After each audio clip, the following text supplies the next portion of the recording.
বিকেল বেলা জানলার বাইরে ঝিরঝির বাতাস, মন চাইলো এক কাপ চা আর কিছু মচমচে মুখরোচক খাবার। তাই বাড়ির আলু দিয়ে আজ বানাবো ঘরোয়া ফ্রেঞ্চ ফ্রাই। খুব সামান্য উপকরণ, আলুর সঙ্গে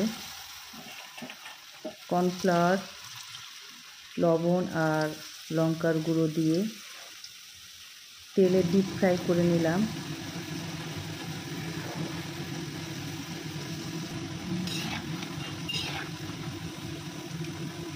কি সুন্দর কালার এসছে দেখো আমার ফ্রেঞ্চ ফ্রাইয়ে।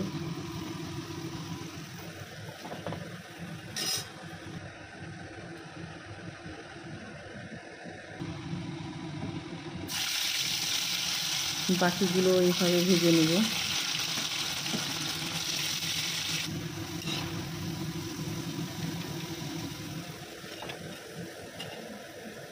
ছোটবেলার সেই প্রিয় ফ্রেঞ্চ ফ্রাই, খুব সহজে, খুব ঝটপট আর হোটেলের চাইতেও বেশি মচমচে। একটু গোলমরিচি গুঁড়ো, লঙ্কার গুঁড়ো, ব্যাস চায়ের সঙ্গে খাওয়ার জন্য তৈরি হয়ে গেছে। আমার মতো আপনারাও এটা চায়ের সঙ্গে রাখতে পারবেন। আশা করি